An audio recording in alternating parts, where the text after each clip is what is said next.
नमस्कार, जय श्री कृष्णा। स्वागत करता हूं मैं आपका अपना चैनल कुंडली शास्त्र में। मैं हूं एस्ट्रोलॉजर रतन सिंह। कुंभ राशि, कुंभ लग्न, कुछ परिवर्तन है। गुरु का अस्त होना, सूर्य का कर्क राशि आपके लिए छठे भाव में गोचर होना, क्या ये आपदा है या फिर ये अवसर है? इस आपदा को क्यों ना अवसर में बदला जाए। कुछ चीज़ें हैं जो आप लोगों के हित में है, दिखाई तो नहीं दे रही होंगी लेकिन वास्तव में कुछ हित में ही है। ज़रा फटाफट से एक बार बात कर लेते हैं और एक एक करके बात करते हैं अलग अलग पहलुओं के ऊपर। तो सबसे पहले तो आपके कर्म के ऊपर, आपके करियर के ऊपर बात करते हैं। आप लोगों के लिए मंगल जो है, देखिए यहीं पे बैठे हुए हैं, बढ़िया बैठे हुए हैं, चौथे भाव के अंदर बैठे हुए हैं और यहाँ से दृष्टि डालते हैं सीधी सीधी अपनी राशि के ऊपर। तो करियर की पॉइंट ऑफ व्यू से तो चीज़ें अनुकूल ही नजर आती हैं मंगल की पॉइंट ऑफ व्यू से।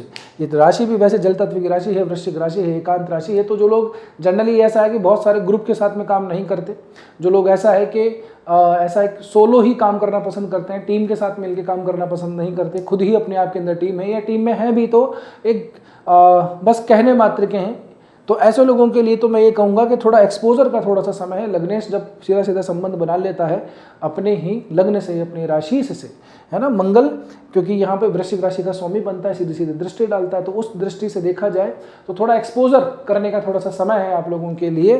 करियर के पॉइंट ऑफ व्यू से इतना समय इतना खराब नहीं है।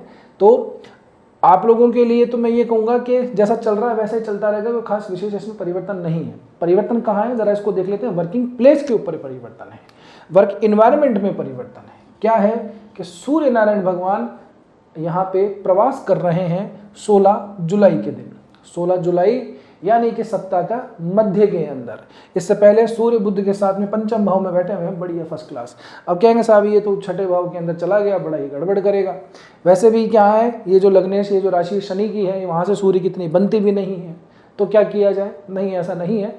हर चीज़ को एक तरीके से देखना ठीक नहीं, और ज्योतिष में तो बिल्कुल भी ठीक नहीं है।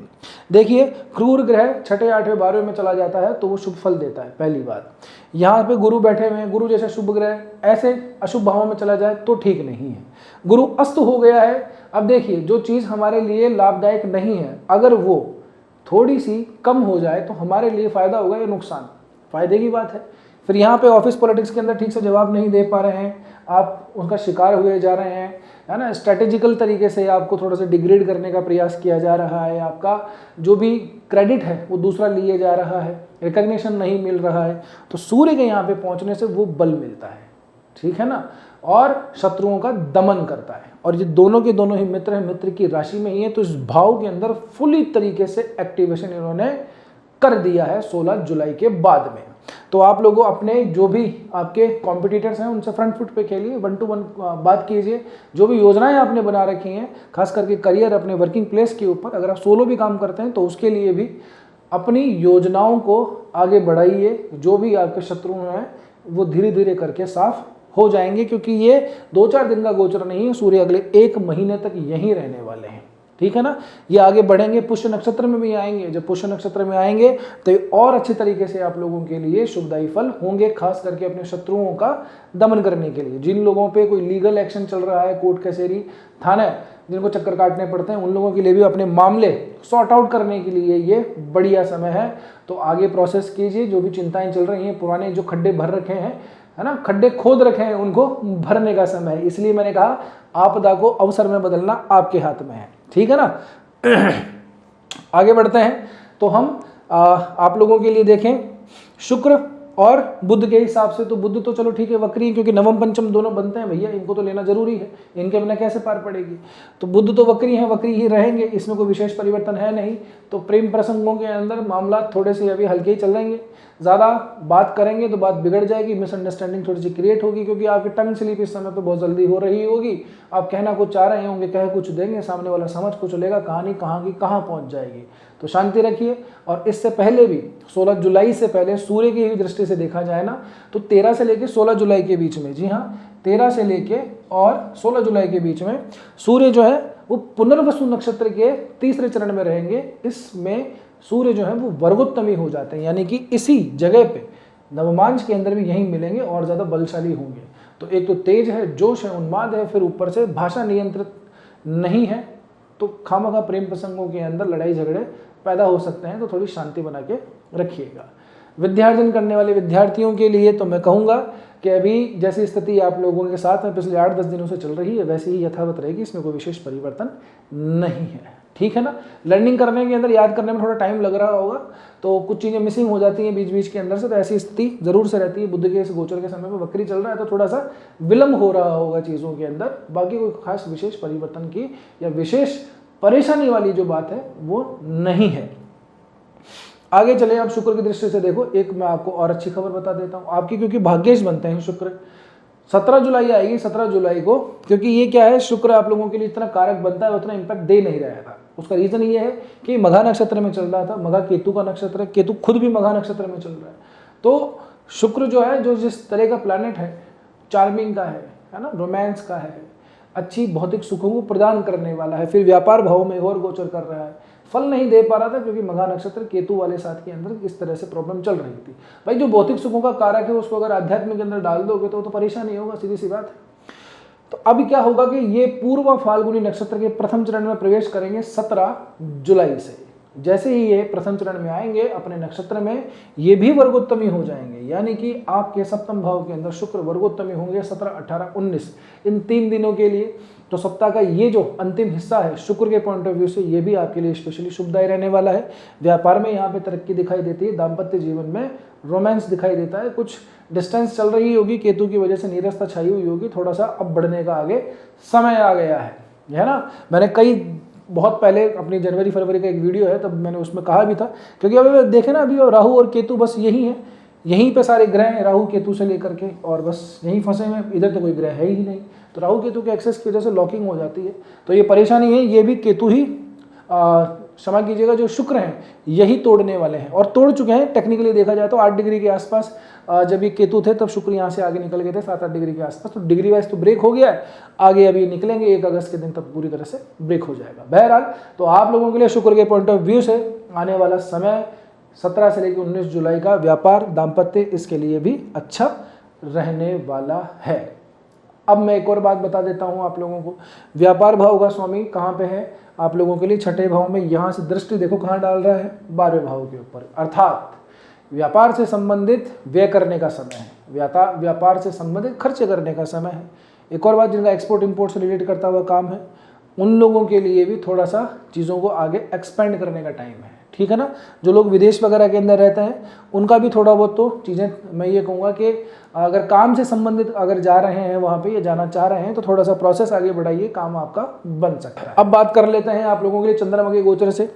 चंद्रमा शुरुआत में सोमवार मंगलवार रहेंगे आपके यहाँ पे पंचम भाव के अंदर, तो ठीक है बुध के साथ में, लेकिन जब चंद्रमा रहेंगे, और वैसे भी अमावस्या का चंद्रमा रहेगा 13 और 14 के दिन, चतुर्दशी होगी 13 को, 14 को भौमवती अमावस्या लग रही है। भौमवती अमावस्या का विशेष महत्व है, भौमवती मतलब मंगलवार के दिन अमावस्या आ जाए तो उसे कहेंगे भौमवती अमावस्या। इस साल में ये भौमवती अमावस्या दूसरी ही है, इससे पहले ये नहीं आई थी।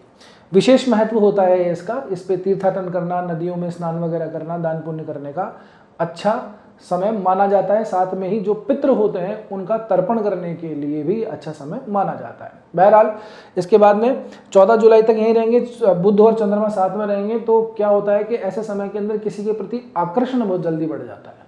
आकर्षण समझते हैं ना, अट्रैक्ट हो जाना, तो ये यंगस्टर जो हैं हमारे उनके लिए विशेषता है। ऐसा हो सकता है कि कोई आपको जच जाए, कोई पसंद आ जाए, फिर बात बढ़ाने की आगे इच्छा हो। बुध अभी वक्री चल रहा है तो अभी शांति रखिएगा, थोड़ा समय निकल जाने दीजिए, उसके बाद में ही आगे बात अपनी बढ़ाइएगा। फिर आते हैं तो चंद्रमा यहीं पहुंच जाएंगे सूर्य और गुरु के साथ में। अब ये देखो 3 मित्र बैठे हैं अपने राशि में आएंगे, लेकिन ये भाव ठीक नहीं है कुंभ राशि वालों के लिए, वैसे भी ये इतने ज़्यादा कारक नहीं बनते हैं। छठे भाव के अंदर तो जो खास करके जो व्यापारी गण हैं तो थोड़ा सा उधार वगैरह लेने से बचिएगा, किसी को देने से भी बचिएगा, ठीक है ना। आपके पास पैसा आ रहा तो ठीक है, लेकिन किसी को पैसा देने से थोड़ा सा बचना चाहिए। अपने वर्किंग प्लेस के ऊपर भी अपने चीज़ों को आगे बताना नहीं है, सीक्रेट को रिवील नहीं करना है। इमोशनली आप आकर के, सेंटिमेंट्स में आकर के कुछ ऐसी चीज़ें कह सकते हैं जो कि आपके लिए हानिकारक हो सकती हैं। आगे के दिन आएंगे, शुक्रवार और शनिवार को चंद्रमा यहीं रहेंगे। शुक्र चंद्रमा का मिलन होगा केतु के साथ में। वैसे तो इन दोनों की बनती नहीं है, पर दोनों ही शुभ ग्रह हैं, तो दाम्पत्य जीवन के हिसाब से भी ठीक है, व्यापार के हिसाब से थोड़ा बहुत ठीक ही मैं कहूँगा, क्योंकि भावगत चंद्रमा जिसको रूल करते हैं वो भाव ठीक इतना नहीं है। तो बस इतनी ही बात है, आगे बढ़ के भी चंद्रमा कोई खास जगह पर नहीं जा रहे हैं। ये भी आपके 8वें भाव में जाएंगे। 8वें का चंद्रमा वैसे भी बहुत ज़्यादा दोष युक्त होता है, तो थोड़ी सी बात जो ओवर थिंकिंग अभी आएगी ना, डलनेस आ सकती है। वैसे भी अमावस्या का जो समय होता है, इस समय पे इमोशंस थोड़े से डल होते हैं, डाउन रहता है थोड़ा सा आदमी। तो जिन लोगों में फियर है, फियर कॉम्प्लेक्स है, एंजाइटी टाइप की रहती है, कॉन्फिडेंस बहुत लूज रहता है, ऐसे लोगों को अजीब सा भय सताता है ऐसे समय पे। वो अपने ही दिमाग के अंदर ऐसी कहानियां गढ़ लेते हैं जिससे कि उनका खुद का जो मॉरल वैल्यू है वो डाउन हो जाता है, अपने ऊपर बिलीव थोड़ा कम हो पाता है। तो थोड़ा सा ध्यान रखिए, जब अमावस्या के आसपास का समय होता है तो ये हमारे मनो मस्तिष्क के ऊपर चंद्रमा के इस प्रवास का ये काफ़ी कुछ प्रभाव पड़ता है, जिससे हमारे विचार उस तरह से प्रज्वलित होते हैं, या यूं कहूँ कि विचार हमारे अधोगति के अंदर जाते हैं, जिससे कि काफ़ी कुछ ऐसा कॉन्फिडेंस फील होता है। ऐसा समय पे ध्यान ये रखना चाहिए कि बड़े निर्णय नहीं लेने चाहिए, फाइनेंस से रिलेटेड भी बिल्कुल नहीं, रिलेशनशिप से लेकर के वो भी बिल्कुल भी नहीं। यानी कि बड़ा निर्णय जो आगामी समय के अंदर आपको लंबे समय तक उस मार्ग में आगे जाना है, ऐसा निर्णय ऐसे समय पर नहीं लेना चाहिए, दिमाग ठीक से काम नहीं करता है ना। और वैसे भी अमावस्या का क्षीण चंद्रमा रहेगा, अभी इसको थोड़ा सा ये कहूँगा बली चंद्रमा आने के अंदर समय लगेगा।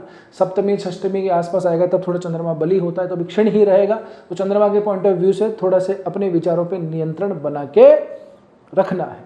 और वैसे भी महाराज राहु चल रहे हैं अपने राशि के ऊपर से, है ना, तो राहु वैसे भी कहाँ विचारों को एक जगह स्थायी रहने देता है, बॉम्बार्डिंग करता है थॉट्स की। चंद्रमा जो है उसके अंदर इमेजिनेशन, विजुअलाइजेशन क्रिएट करता है। तो कुल मिला के भ्रम ही भ्रम है, तो ज़्यादा कल्पना के अंदर मत रहिए, मैं आपको यही कहूँगा। क्रिएटिव फील्ड वालों के लिए फिर भी थोड़ा बहुत ठीक हो सकता है, लेकिन क्षमा कीजिएगा, यहाँ पे मैं आप लोगों को रोकूंगा कि बहुत ज़्यादा अनर्गल बातों पे ध्यान नहीं देना है, ठीक है ना। यहाँ तक पहुँचो तो वीडियो ठीक ही लगा होगा, रुक जाइए एक बार। अब देखिए आपकी राशि, आपका लग्न, आपकी पत्रिका, दशा, महादशा, अंतरदशा, ये बहुत ज़रूरी है देखना। तो आपकी पत्रिका आपके ऊपर व्यक्तिगत रूप से पर्सनली आप पे क्या लागू होता है, अपनी दशा, महादशा, अंतरदशा, फिर उनमें ग्रहों का कहाँ पे डिवीजन चार्ट में कहाँ किस चीज़ से आप ज़्यादा परेशान हैं, और जिन ग्रहों से संबंधित अभी आपका समय चल रहा है उनका गोचर फलाइए, तब जाके आपको सटीक परिणाम मिलेंगे, ठीक है ना।